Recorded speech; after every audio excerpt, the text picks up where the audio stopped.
بسم اللہ الرحمن الرحیم الحمدللہ رب العالمین والصلاة والسلام علی اشرف الانبیاء وسید المرسلین۔ معزز مکرم ناظرین، الحمدللہ آج کے اس پروگرام میں 20ویں پارے کے آخری ربوع کی تلاوت کی گئی ہے اور اس کے ساتھ ساتھ ہی سورۃ العنکبوت کا آغاز کیا گیا ہے۔ سورۃ العنکبوت قرآن کریم کی معروف صورتوں میں سے ایک صورت ہے اور یہ صورت مکی صورتوں میں سے ہے اور اس میں کل 7 رکوع اور کل 69 آیات ہیں، مگر چونکہ 20ویں پارے کے اختتام تک صورت کا سلسلہ آگے جاری ہے تو ان میں سے آج 44 آیات تلاوت کی گئی ہیں۔ اس کے بعد پھر 25 آیات یعنی کہ 25 آیتیں مزید ہیں کہ جو انشاءاللہ 21ویں پارے میں تلاوت کی جائیں گی۔ اس حصے میں کہ جتنا آج تلاوت کیا گیا ہے سورۃ العنکبوت کا یہ حصہ 44 آیات پر جو مشتمل ہے، اس میں جب ہم ناظرین غور کرتے ہیں تو ہمیں اس میں کئی انبیاء علیہ السلام کا ذکر نظر آتا ہے کہ جنہوں نے بڑی محنت فرمائی اپنی قوم کے سامنے اور اپنی قوم کی اصلاح کے لیے، رشد و ہدایت کے لیے، اور پھر پلٹ کر ان کی اقوام نے کیا کیا سلوک کیا ہے، کیا کیا جوابات دیے ہیں اور اس کے نتیجے میں پھر ان اقوام پر کیا کیا اللہ کی طرف سے ناراضگیاں ظاہر ہوئی، نمودار ہوئی عذاب کی صورت میں۔ ان تمام تر احوال کو بھی اللہ رب العزت نے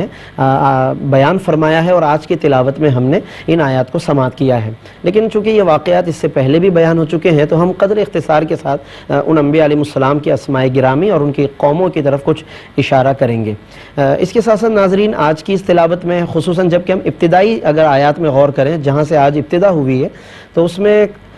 ان آزمائشوں کا خاص طور پر ذکر ہوا ہے کہ جو آزمائشیں ایمان لانے کے نتیجے میں عام طور پر آتی ہیں یا اس زمانے میں آئیں کہ جب صحابہ کرام ابتداءً اسلام لے کر آئے، اور اس کے بعد پھر بسا اوقات ظاہر ہے کہ جب آزمائشیں آتی ہیں تو ایسا بھی ہوتا ہے کہ آدمی کے دل میں پھر وسوسے آتے ہیں کہ میں اس ایمان تو لے کر آیا ہوں یا میں نے فلاں چیز کو قبول کیا ہے، لیکن اب اس راستے میں مجھے قدم قدم پر آزمائشوں کا سامنا ہے، تو آیا میں اس پر قائم رہوں یا نہ رہوں؟ تو یہ چونکہ انسان کے ساتھ پیش آنے والی کیفیت میں سے کیفیت ہے، اللہ نے اس کو بطور خاص بیان کر کے پھر پچھلے لوگوں کا بھی کچھ حوالہ دیا، کچھ ذکر فرمایا ہے۔ اور اختتام پر یعنی جو آج پارے کا اختتام ہے اور اس صورت کا وہ حصہ کہ جس میں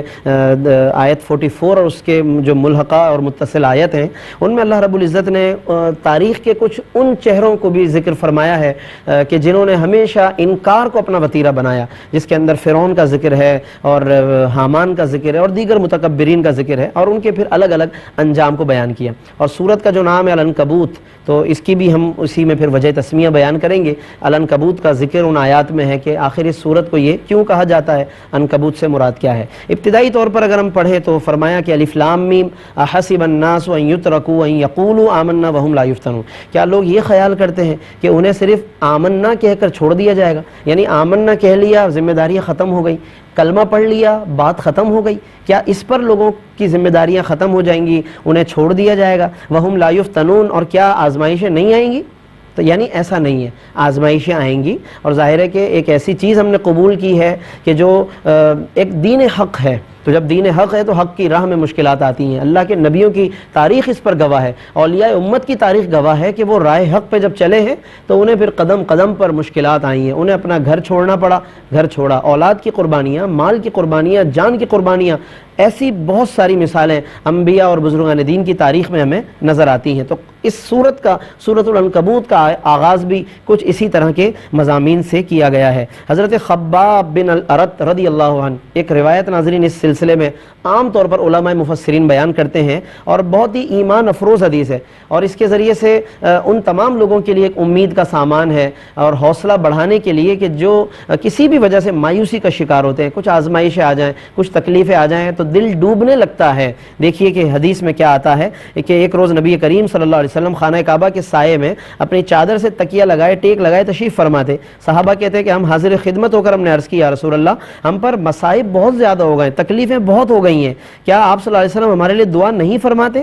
حضور علیہ السلام نے فرمایا یہ مصیبتیں صرف آپ لوگ ہی برداشت نہیں کر رہے بلکہ آپ لوگوں سے پہلے کفار کا تو طریقہ یہ تھا، سلوک یہ تھا کہ وہ اہل ایمان کو پکڑتے اور ان کے لیے ایک گڑھا کھودتے تھے اور پھر اس گھڑے میں اس شخص کو، کسی بھی مسلمان کو پکڑ لیتے، گھڑا کھود کر اس کو پیٹھ تک اس کو گھڑے میں اتار دیتے، پھر ایک آرا لے کر اس کے سر پہ چلاتے اور آرے سے درمیان میں سے اس انسان کے 2 ٹکڑے وہ کر دیتے تھے، اور بعض لوگوں پہ لوہے کی کنگیاں چلائی جاتی تھی، اس کے گوشت اور ہڈیوں کو ادھیڑ کر رکھ دیا جاتا تھا، اس کے بعد بھی وہ صاحب ایمان اپنے دین پر ثابت قدم رہتا تھا. یعنی یہ تکلیفیں اس کے ایمان کو متزلزل نہیں کر پاتی تھیں. اے خباب، اللہ کی قسم یہ دین ہر سو پھیل کے رہے گا، اس کا سایہ، اس کے سائے میں اتنا امن و امان ہوگا کہ صنعاء سے چل کر ایک شخص حضرت موت تک سفر کرے گا اور اللہ کے سوا اسے کسی کا خوف نہیں ہوگا. یہ پوری ایک روایت ہے ناظرین جو علماء بیان فرماتے ہیں اس عام طور پر اس طرح کے مضامین میں، تو ضرور ہمیں پیش نظر رکھنی چاہیے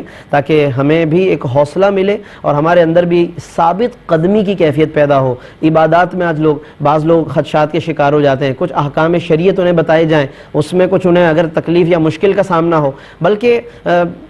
یوں کہنا چاہیے کہ اگر اپنے مطلب کا حکم شرع نہ بتایا جائے، وہ شریعت کا حکم کہ جو انسان خود چاہتا ہے وہ نہ بتایا جائے، کہتے ہیں جی بڑی مشکلات ہیں، بہت تکلیفیں آ رہی ہیں، بڑی آپ نے مشکل بنا دی ہے، یہ اور اس طرح کی بہت ساری باتیں کرتے ہوئے لوگ نظر آتے ہیں. تو ہمیں ضرور توجہ کرنی چاہیے اور کہیں ایسا نہ ہو کہ ہم بھی خدا نخواستہ کسی ایسی بات میں یا کسی ایسی سوچ میں مبتلا ہو جائیں. پھر اس کے بعد انبیاء علیہ السلام کا کچھ ذکر ہے، حضرت نوح علیہ السلام کا ذکر خیر کہ کتنی محنت کی ہے. ناظرین دیکھیے کہ ایک اللہ کا پیغمبر کتنا سنسیئر ہوتا ہے، کتنا مخلص ہوتا ہے اور کتنا وہ محنت کرتا ہے. قرآن کہتا ہے آیت نمبر 14 جو آج کی تلاوت سورۃ العنکبوت کی، اللہ فرماتا ہے فَلَبِثَ فِيهِمْ أَلْفَ سَنَةٍ إِلَّا 50 عَامًا کہ حضرت نوح علیہ السلام اپنی قوم میں ٹھہرے رہے 950 سال. 950 سال تک ان کا تبلیغ کا زمانہ ہے جس میں وہ ساری تکلیفیں برداشت کرتے رہے، مشقتیں جھیلتے رہے، لیکن ظاہر ہے کہ انہوں نے جو اللہ کے ساتھ ان کا معاملہ تھا، وعدہ تھا، اس کے مطابق وہ یہ سب کچھ کرتے رہے. پھر حضرت ابراہیم علیہ السلام کا ذکر خیر ہے، آپ نے کس طرح سے بار بار تبلیغ فرمائی قوم کے سامنے اور کلمہ حق بھی بلند کیا، توحید بیان کر رہے ہیں. توحید بھی اس زمانے میں بیان کر رہے ہیں جہاں توحید بیان کرنا ممکن نہ تھا، یعنی بظاہر بہت مشکل ترین کام تھا، لیکن انہوں نے بیان کی، رد شرک فرمایا، بعث بعد الموت کی طرف توجہ دلائی. یہ تمام چیزیں حضرت ابراہیم بیان کر رہے ہیں. اور قوم کا عالم یہ ہے کہ جب قوم بے بس ہو جاتی ہے، کوئی جواب نہیں ہوتا، کوئی دلیل اور حجت نہیں رہتی، تو پھر وہ دھمکی پر اتر آتے ہیں، قتل و غارت گری پر اتر آتے ہیں. ظاہر ہے کہ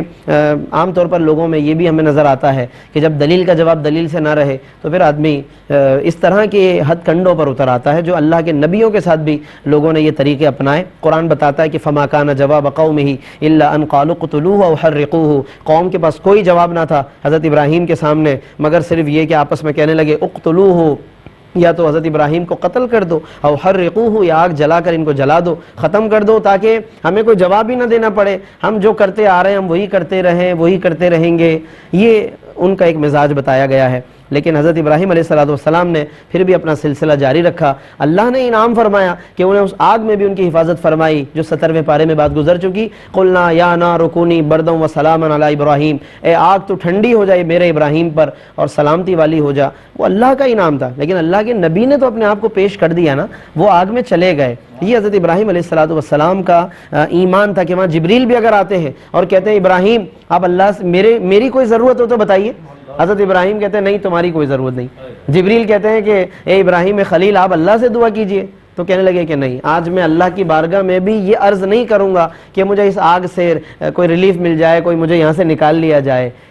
کیونکہ علمہ بحالی کفانی عن سوالی، اس کا میرے حال سے باخبر ہونا ہی میرے لیے کافی ہے. یعنی وہ رب جب باخبر ہے تو اتنے عظیم ذات کا باخبر ہونا بھی بہت بڑی بات ہوتی ہے، یہی میرے لیے کافی. یہ حضرت ابراہیم کا کمال ایمان ہے. لیکن لوگوں کے سامنے پھر جب وہ باہر تشریف لے آئے آگ سے، آگ ٹھنڈی ہو گئی ان کے لیے، اس کے بعد پھر انہوں نے اپنا سلسلہ دوبارہ جاری کر دیا، لوگوں کو ڈراتے رہے اور فرمایا کہ یہ چیزیں تمہیں کام نہیں آئیں گی، جو تم آج اکٹھے ہو نا،